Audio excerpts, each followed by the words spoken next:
Shiti muvandimwe, ndagusubije kandi ndakwifuriza kugira amahoro aturuka ku mwami Imana. Yesu ashimwe. Muri uyu mwanya emerera tuganire ku byanditswe byera. Amagambo nahaye umutwe uvuga ngo igihe urusaku rucecekeshejwe. Burya hari igihe bibaho ko amajwi avugira rimwe ari menshi, buri wese avuga ukwe, buri wese avuga ibye, kandi bose nta murongo umwe bahuriyeho, maze bikabyara icyo wakwita urusaku. Hari igihe winjira nk'ahantu mu isoko ukaba wahasanga urusaku nk'urwo.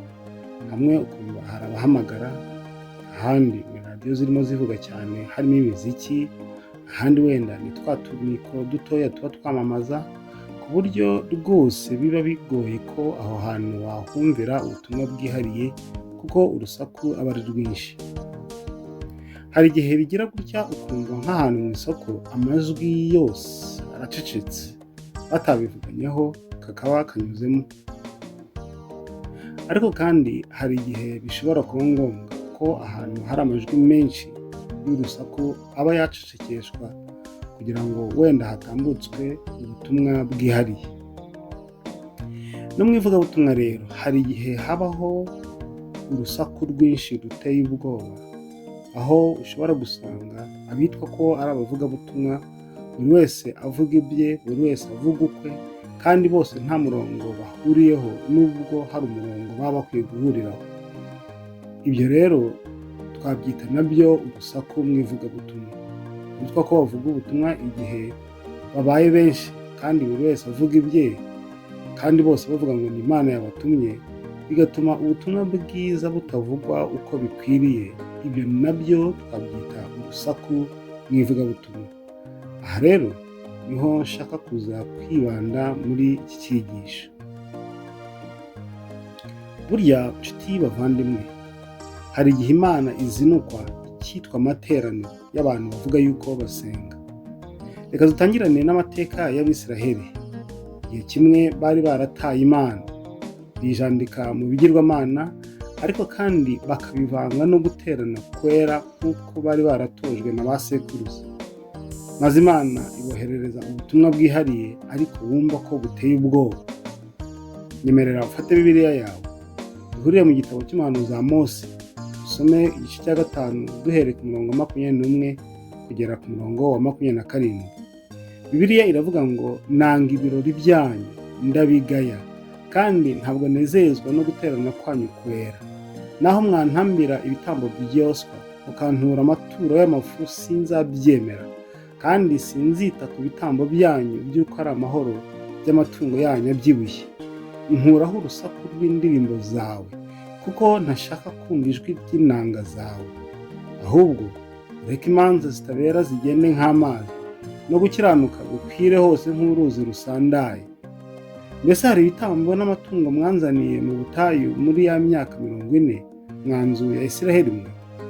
Mwahetse Sikoti umwami wanyu na Kiyoni ikigirwamana cyanyu, inyenyeri y'Imana yanyu mwiremeye ubwanyu.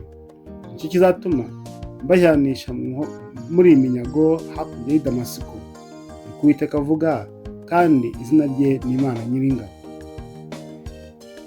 Iri ryari itangazo ku bwoko bwa Isiraheli bari barataye Imana, ariko aya magambo Imana yabatumyeho ikoresheje umuhanuzi wayo ni amagambo ateye ubwoba.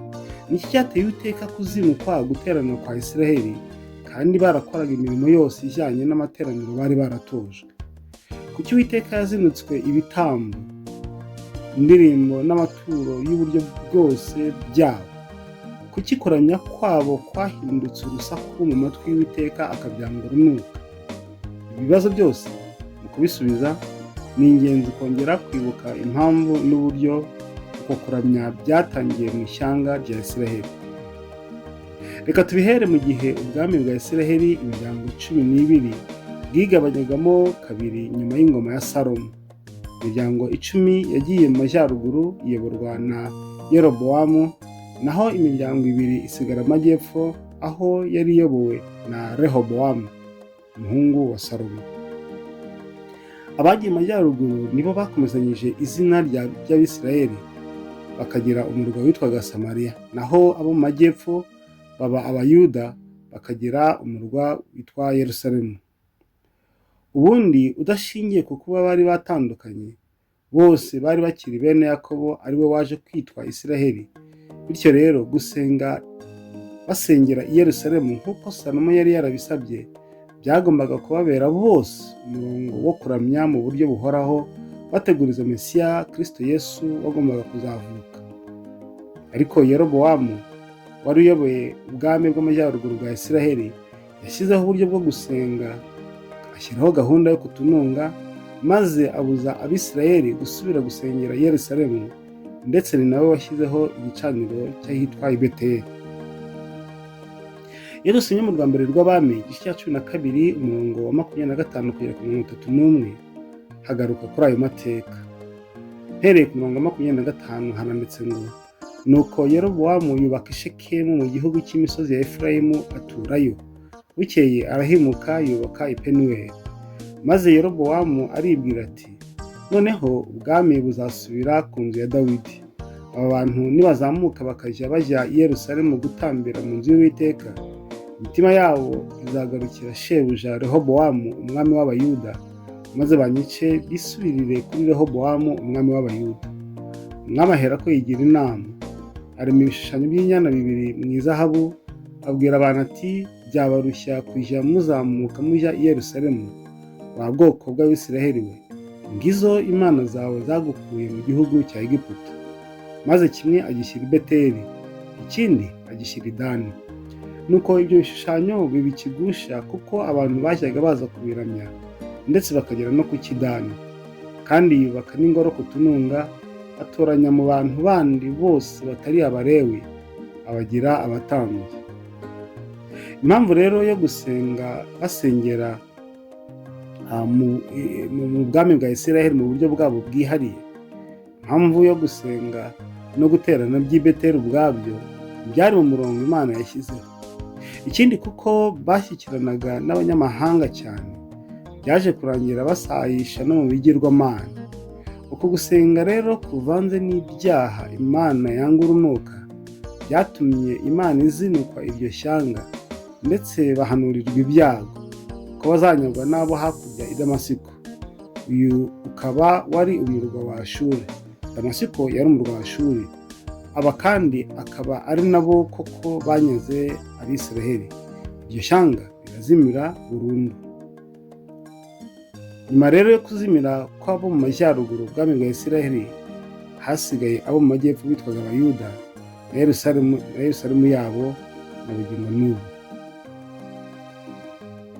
Iyo witegereje icyatumye Yerobowamu atinya ko abantu nibakomeza gusenga mu buryo Imana yari yarashyizeho ibinyujije mu bagaragu bayo, ihaye amabwiriza ba sekuruza, ubona ko Yerobowamu yahanze uburyo bwo gusenga butari mu murongo w'Imana yari yaragennye. Ndetse twasomye yuko yatoranyije abantu bagira abatambyi, abantu rwose batakomokaga mu muryango wa Lewi, kandi ariyo gahunda bari barahawe.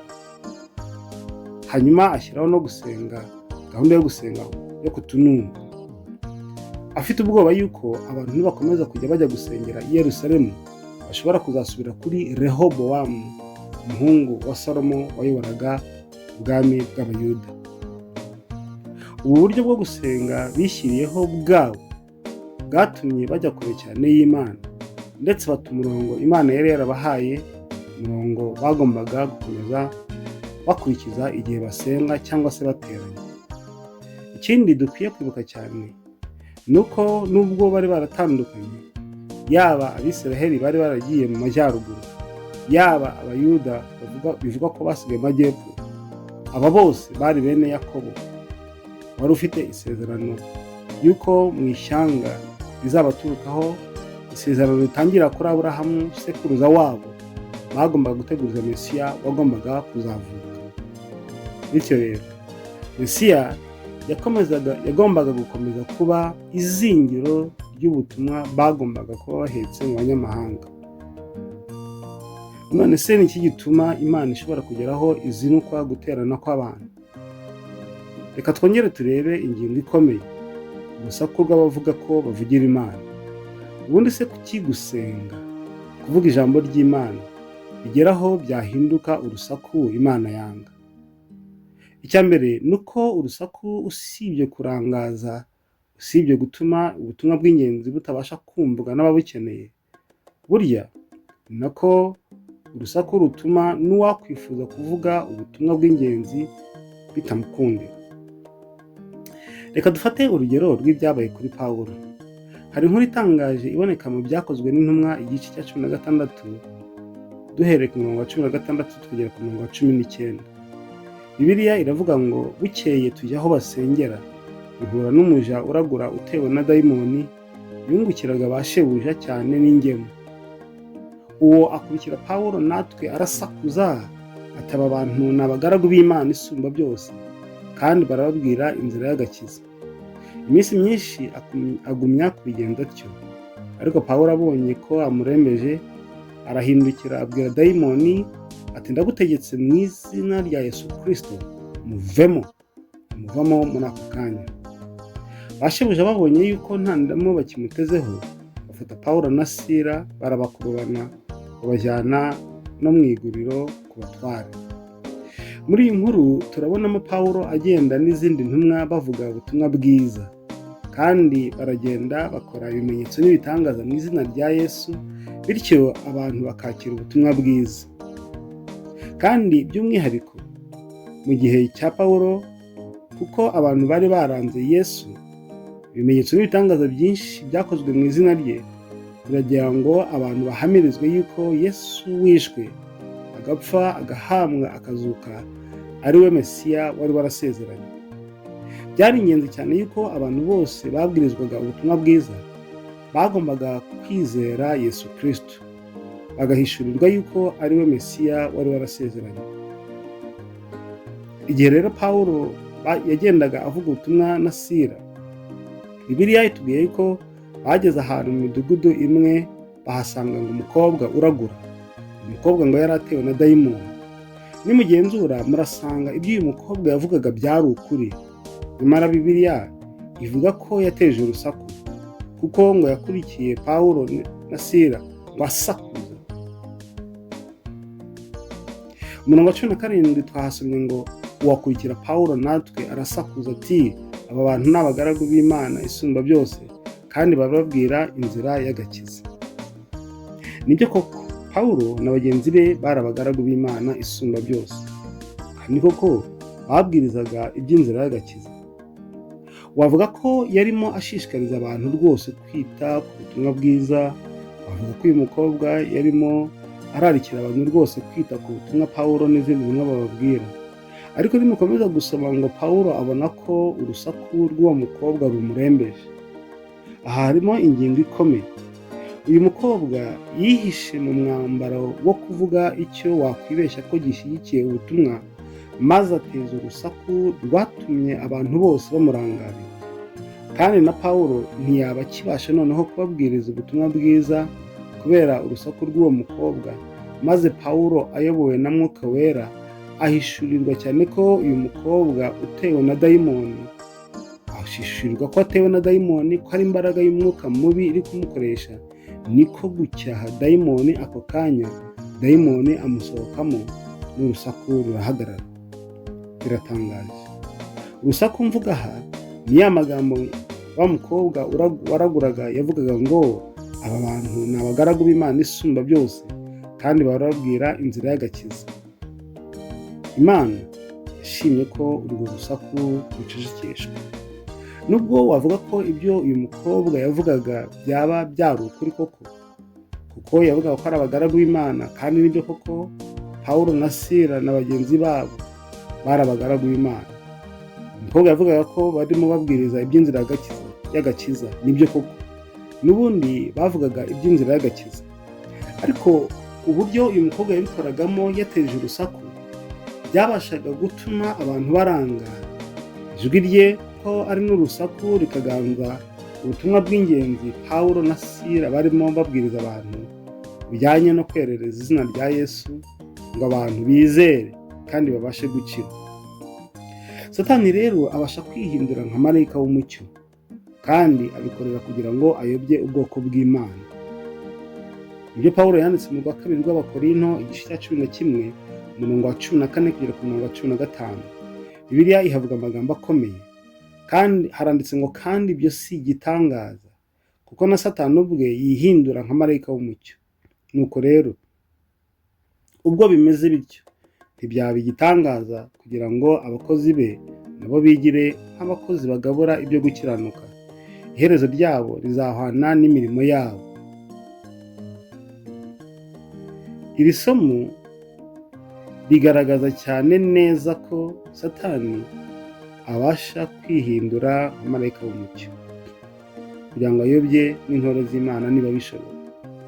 Ni ukuvuga ngo mu ivugabutumwa hashobora kubamo abantu benshi wakwibwira ko bavuga ubutumwa ariko bagamije kuyobya ubwoko bw'Imana, bagamije kurangaza ubwoko bw'Imana, bakaba batuma abantu badatekereza cyangwa se badaha agaciro ubutumwa bw'ingenzi bukwiriye kubwirizwa.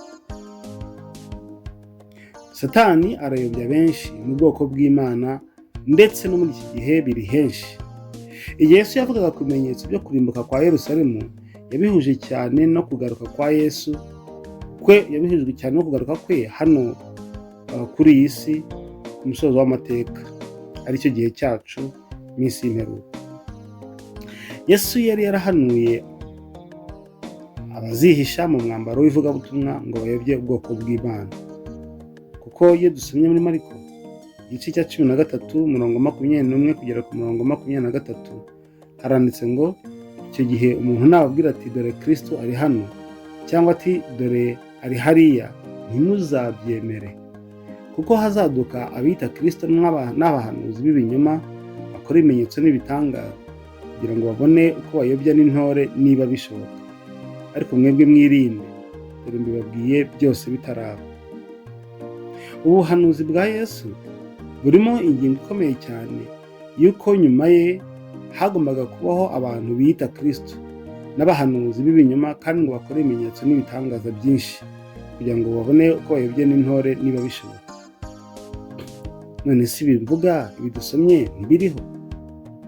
Ubu muri iki gihe hariho rwose uburyo bwinshi bwo gukora ibimenyetso n'ibitangaza, kandi rwose ibyo bikurura amarangamutima y'abantu benshi. Birasaba cyane ko habaho kwirinda, hakabaho gushishoza, maze tugasaba Imana ikaduha ubwenge bwo guhishurirwa no kumva ijwi ryayo mu gihe hariho urusaku. Ubundi mu gihe hariho urusaku, cyangwa se mu gihe hariho abantu benshi bavuga yuko bavugira Imana, buri wese avuga ibye, bisaba buriya kuyoborwa na Mwuka Wera kugira ngo habeho gushyiraho akayungurizo, umuntu akamenya ukuri guturuka mu byanditswe byera. Muri iyi minsi hariho ababwiriza benshi, abahanuzi benshi, abashumba benshi, ndetse bamwe bafite n'imyanya ikomeye mu matorero cyangwa se amadini hano hanze, bavuga ko bayobora bose, bavuga ko bavugira Imana. Muri iyi minsi kandi ikoranabuhanga, by'umwihariko imbuga nkoranyambaga, nabyo byabitije umurindi, ku buryo umuntu ashobora kubyuka avuga ibyo yishakiye, kandi bikagera kure cyane rwose, cyane cyane inyigisho zinyuzwa kuri murandasi, ndetse wavuga urugero nk'urubuga rwa YouTube. Ibi rero byamaze gucanga abantu, kuko hari n'abiyita ababwiriza kandi batikoza na Bibiliya, nyamara bavuga bati Imana iravuze. Ibi nabyo byamaze kubyara urusaku ruteye ubwoba, ku buryo n'uwagerageza kuvuga ubutumwa bwiza bikiza imitima ntibimukunde. Muzabibona, hari abantu benshi batikoza ukuri kwa Bibiliya, hari abantu benshi bashobora rwose no kuba bahakana ibikubiye muri Bibiliya, hari abantu benshi bashobora kuba badakurikiza ukuri kose nk'uko kuboneka mu byanditswe byera, ariko nabo bakavuga yuko bavuga kandi bavugira Imana, ndetse ariyo yabatumye, bakigaragaza nk'abantu rwose bavugana n'Imana, bakigaragaza nk'abantu bavugana nayo mu buryo bwihariye, bakigaragaza nk'abantu Imana ikoresha ibaha ubutumwa bwihariye bakwiye kubwira abantu, maze bakaza bakabivuga mu mbaraga ikomeye cyane, naho byaba bidahuje n'ukuri kwa Bibiliya. Kimwe mu bintu biteye ubwoba ni uko usanga na rubanda, abantu benshi bakunda yuko abantu bababwira, aho kuba bafata n'umwanya ngo basenge bigire mu ijambo ry'Imana, abantu benshi hari ubwo bumva bakunda kubwirwa n'abahanuzi, tubwire n'icyo Imana yavuze, n'icyo Imana yakudutumyeho. Ikibazo rero gikomeye, mu gihe hariho abantu benshi bavuga yuko bavugira Imana, mu gihe hariho abantu benshi bavuga yuko bavuga kandi batumwe n'Imana, rimwe na rimwe ukaba wasanga banabusanya, badahuje. Erega hariho n'abantu benshi bashobora kuvuga bati turakoresha Bibiliya, ariko abakoresha Bibiliya nabo ugasanga ntibahuza. None wakwibaza ngo ubutumwa bwiza tuzabubwirwa n'iki? Reka dufate urugero kuri Yesu. Muri Mariko igice cya mbere umurongo wa 14 na 15 haranditse ngo, nuko bamaze kubohesha Yohana, Yesu aje i Galilaya avuga ubutumwa bwiza bw'Imana ati, igihe kirasohoye, ubwami bw'Imana buri hafi, nuko mwihane mwemere ubutumwa bwiza. Tubonye yuko igihe bafungaga Yohana, Yesu nawe yagiye abwiriza ubutumwa bwiza, ariko kimwe mu ngingo zikomeye yagarutse igihe abwirizaga ubutumwa bwiza tugisoma umurongo wa 15 ati, nuko mwihane mwemere ubutumwa bwiza. Ubundi ubutumwa bwiza bugomba gutuma abantu bihana, bagakizwa, bakakira ubwami bw'Imana muri bo, bagahindukirira Imana. Mu yandi magambo, bakitondera iby'Imana ibasaba binyuze mu ijambo ryayo, kandi iyo mbaraga rwose bakayihabwa. Ni inshingano Yesu yatanze mbere yuko asubira mu ijuru n'ubundi ko abantu bakomeza kubwiriza ubutumwa bwiza. Iyo dusomye muri Matayo igice cya 28 umurongo wa 18 kugera ku 20 haranditse ngo, nuko Yesu arabegera avugana nabo ati, nahawe ubutware bwose mu ijuru no mu isi, nuko mugende muhindure abantu bo mu mahanga yose abigishwa, mubabatiza mu izina rya Data wa twese n'Umwana n'Umwuka wera, mubigisha kwitondera ibyo nababwiye byose, kandi dore ndi kumwe namwe iminsi yose kugeza ku mperuka y'isi. Murumva yuko igihe Yesu yatangaga mission ayiha abigishwa be yo kubwiriza ubutumwa bwiza, yababwiye indi ngingo ikomeye cyane ati, mubigisha kwitondera ibyo nababwiye byose. Igihe abantu bahindutse, igihe abantu bihanye bagahindukirira Imana, bakwiye kuza kwigishwa kwitondera ibyo Imana avuze byose.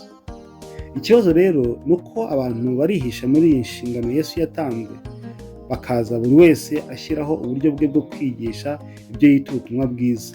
Ntibanatinye kwivugira ibyabo bihimbiye, bagahanura ibinyoma bitavuye ku Mana, bakigisha ibyo bihimbiye bidashingiye kuri Bibiliya, barangiza ngo Imana yavuganye nabo. Nuko Uwiteka avuga ku bantu nk'abo. Muri Yeremiya igice cya 14 umurongo wa 14 kugera ku 16 haranditse ngo, maze Uwiteka arambwira ati, abahanuzi bahanura ibinyoma mu izina ryanjye, si njye wabatumye kandi sinabategetse, haba no kuvugana nabo. Babahanurira iyerekwa ry'ibinyoma n'iby'ubupfumu n'ibitagize umumaro n'uburiganya bwo mu mitima yabo.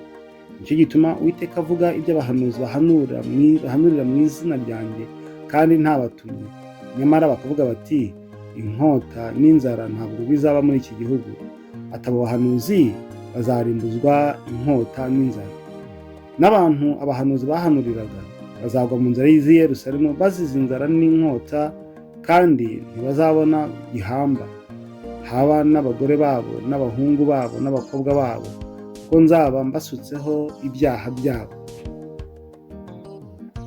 Ubu buhanuzi, ijambo ry'Imana igihe byazaga ku muhanuzi wayo Yeremiya avuga ku bahanuzi b'ibinyoma, Yeremiya yakoze umurimo mu gihe cyari gikomeye cyane. Kubera yuko ubwoko bw'Imana bwageze igihe bugata Imana, bukajya busayisha, bugakora ibyaha bitandukanye cyane, bakabivanga no gusenga no kuramya Imana. Buriya Abisiraheli bari babizi neza kuva kera kose yuko nk'ishyanga ryihariye Imana yahisemo ngo ritegurize Mesiya wagomba kuzavukira mu isi. Iyo bajyaga kure y'Imana bari babizi neza ko bagomba kugerwaho n'ibyago n'amakuba, kandi iyo bihanaga bakagarukira Imana, bya byago n'amakuba byashoboraga kuba byahagarara. Hari ikibazo rero cyaje kubaho, havuka abahanuzi b'ibinyoma benshi muri icyo gihe. Nubwo bakoraga ibyaha, nubwo basayishaga, bakabahanurira yuko nta kibazo kizabazagira, bakabahanurira yuko nta kibazo rwose kizigera kibabaho, maze ibyo bikaba byatuma umuntu akomeza gushayisha mu byaha, kuko yumva yiringiye ko n'ubundi nta n'ikibazo kizabaho. Burya rimwe na rimwe hari igihe Imana yemera ko ibyago n'amakuba bigera ku bantu bayo kugira ngo bakanguke, bihane, bave mu bibi. Ikibazo rero ni abahanuzi bagaragariza abantu yuko niyo bakomeza kwikorera ibyaha nta kibazo cyari kiriho, kandi bakaza bavuga yuko ari Imana yabatumye. Iki kiri mu bibazo byariho muri icyo gihe, ariko na n'uyu munsi gishobora kubaho, aho abantu bavuga yuko ari abavugabutumwa bashobora kumva badashishikajwe cyane no kubwira abantu ngo bihane, ngo bave mu bibi, ahubwo bakumva bababwira gusa ubutumwa bubabwira ibyiza, ubutunzi, amahoro, nta kibazo, uzatera imbere n'ibindi n'ibindi bishingiye ku marangamutima abantu baba bafite bifuza, kabone niyo batahindukirira Imana. Ikibazo gikomeye ni uko ubuhanuzi bw'ibinyoma buvuga ibyiza ku banyabyaha ntibubatere kwihana, kandi bagakomeza kwibera mu byaha byabo, nuko iherezo ryabo n'abo babwirije bikaba ribi. Mu yandi magambo, ingaruka bakazisangira. Ubundi aha nicyo kibabaje. Igihe umuntu yanze kuva mu byaha, akanga kwihana, akishimira cyane gusahisha no gukora ibidahuje no gushaka kw'Imana, yaba wa muhanuzi umubeshyera ibyiza, yaba n'uwo muntu wanze kwihana, bose bagerwaho n'urubanza. Hakenewe ubutabazi bw'Imana. Hakenewe ubutabazi bw'Imana gusa n'ubuyobozi bwa Mwuka Wera gusa. Imana niyo yonyine yahishura ubuyobe buba burimo, maze abantu bagahindukira, bakihana, bakava mu byaha. Hari inama Bibiliya itanga. Iyo dusomye muri Yesaya 8:20, haranditse ngo nimusange amategeko y'Imana n'ibiyihamya, nibatavuga yuhanye n'iryo jambo, nta museke uzabatambikira. Ubutumwa bwose budafasha abantu gusanga Imana binyuze mu kwihana no kwihindukirira ngo abantu bagendere mu bushake bw'Imana nk'uko Bibiliya ibyigisha, ni ukuri ntibiba biturutse ku Mana. Ubundi intero yakabaye ngo niba bivuye muri Bibiliya ndabyemera, niba atariho bivuye ibyo si ibyanjye rwose. Aha rero ni amahitamo ya buri muntu wese ku giti cye, guhitamo ibyo yemera n'ibyo atemera. Ni ukuvuga ngo ibivugwa byose bikwiye gushimangirwa n'ijambo ry'Imana igihe tuvuga yuko ari ubutumwa bwiza. Iyo rero buri wese yivugiye ibye, buri wese akabivuga mu buryo bwe, nta murongo, nta buyobozi bwa Mwuka Wera, ibyo bishobora gutera urusaku mw'ivugabutumwa. Iyo rero urusaku rubaye rwinshi rukagera aho rubangamira ubutumwa bwiza ku buryo buteye ubwoba, hari ubwo Imana icecekesha ayo majwi yose kugira ngo ijambo ry'Imana rivugwe nta nkomyi. Nk'uko kajya kanyuramo mu isoko twabivuzeho, nubwo mu isoko hari urusaku rukomeye cyane, ushobora kugira gutya ukumva kanyuzemo amajwi yose aracecetse. Ubu muri iki gihe Imana ibasha kwemera ko ahantu henshi hasengerwaga, ahantu havugwaga ko ari inzu y'Imana, cyangwa se ahantu hari abantu bavuga ko ari abakozi b'Imana bavugira mu buryo bumwe cyangwa se mu bundi buryo, bose bavuga mu buryo bwabo bwihariye, Imana ishobora guhitamo yuko ibyo byose bihagarara cyangwa se bigahagarikwa. Ni ugushishoza rero. Hari igihe ubwo buryo Imana yabushima kugira ngo urusaku rugabanyuke. Ni igihe cyiza cy'abavugabutumwa kubwiriza noneho ukuri gukenewe muri iki gihe. Igihe ibyo byari bitumye abantu benshi bacanganyikirwa, abantu benshi batamenya ukuri n'ikinyoma, abantu benshi bayoberwa ninde turizera, ninde turamenya ko avuga ukuri. Imana ishobora guhitamo yuko igihe hariho urusaku rukomeye cyane rwacecekeshwa. Mu gihe rero urusaku rucecekeshejwe, mu gihe ahantu ahitwa ko havugirwaga n'abantu biyita cyangwa se bavuga ko ari abavugabutumwa bagabanyije amajwi yabo agakendera cyangwa se agacecekeshwa, aba ari igihe cyiza cyane cyo gutuza. Abantu baba bageze mu mwanya mwiza wo gutega amatwi, kandi Imana ubwayo ishobora kuvugisha ijwi ryayo ikavugana nabo. Haleluya! Imana ishobora kwemera yuko amajwi y'urusaku acecekeshwa, nk'uko n'ubundi twabonye ko mu gihe cya Pawulo yacyashye mu dayimoni, maze urusaku rwa wa mukobwa rugahagarara. n'uyu munsi. Imana ishobora kwishima yuko amajwi y'abantu batatumwe nayo, amajwi y'abantu bahanura ibinyoma, amajwi y'abantu babwiriza ariko atari yo yabatumye, amajwi y'abantu babwiriza bishakira inyungu zabo n'indamu mbi, amajwi y'abantu bavuga yuko bavugira Imana ariko atari yo rwose yabatumye. Imana ishobora gukoresha uburyo bwayo ayo majwi yose agacecekeshwa, kugira ngo abantu b'Imana, abantu bashaka Imana batuze, babone umwanya wo gutuza no gutekereza no gusenga, kandi Imana ntizabura uburyo ivugana nabo. Burya ijwi ry'Imana ryo ntabwo bishoboka yuko abantu baricecekesha mu gihe hari abantu bakeneye kubwirizwa cyangwa se kwakira ubutumwa bwiza. Kereka ahubwo umuntu ku giti cye niwe ushobora guhitamo kutumvira iryo jwi ry'Imana, maze rikagira igihe rigacecekeshwa rwose, ntagire ahantu ahurira naryo. Ariko igihe abantu bashaka Imana, igihe abantu bashaka kumva ubutumwa bwiza, Imana izakora mu mbaraga zayo kugira ngo ubutumwa bwiza bugereho. Tugana ku musozo rero, reka ngushimire wowe wemeye gufata umwanya wawe tukabana muri iki cyigisho. Uwiteka aguhe umugisha. Hari impamvu ikomeye ituma Imana iturinda twese, ni ukugira ngo tubashe gusingira impano y'ubugingo buhoraho. Iyo dusomye mu rwa kabiri rwa Petero igice 3:9 kugera kwa 12, Bibiliya iravuga ngo Umwami Imana ntitinze isezerano ryayo nk'uko bamwe batekereza yuko ritinza, ahubwo twihanganira idashaka ko hagira n'umwe urimbuka, ahubwo ishaka ko bose bihana. Ariko umunsi w'Umwami wacu uzaza nk'umujura, ubwo ijuru rizavaho hakabaho n'umuriro ukomeye, maze iby'ishingiro ibyo byose biremeshwa bikahingishwa no gushya cyane, isi n'imirimo irimo bigashirira. Nuko rero ngo nuko ubwo ibyo byose bizayenga bityo, yemwe ko dukwiriye kuba abantu bera kandi twubaha Imana mu ngeso zacu. Umurongo wa 12, twebwe abategereza tugatebutsa umunsi w'Umwami uzatuma ijuru rigurumana rikayenga, kandi iby'ishingiro ibyo byose biremeshwa bigashongeshwa no gushya cyane. Imana mu buryo bwayo iraturinda, igacecekesha andi majwi yose kugira ngo abantu bayo babashe kumva ijwi ryayo. Bitabaye ibyo, urusaku nk'urwa wa mukobwa waraguraga bishobora gutuma abantu batumva ubutumwa bwiza bw'ubutumwa nka Pawulo. Igihe rero urusaku rucecekeshejwe, igihe amajwi y'abantu benshi bavugaga yuko bavugira Imana ariko itabatumye acecekeshejwe, ni igihe cyiza cyo kwiherana n'Imana, wiga ijambo ry'Imana kandi usenga. Icyo gihe ijwi rya Mwuka rizagusanga. Hari icyo njye namwe dusabwa. Abaheburayo igice 3:15, nk'uko bivuga ngo uyu munsi nimwumva ijwi ryayo mwinangira imitima, nk'uko mwayinangiraga mu gihe cyo kurakaza. Uwiteka Imana itubashishe kumvira ijambo ryayo bikitwa none, mu izina rya Yesu. Amen.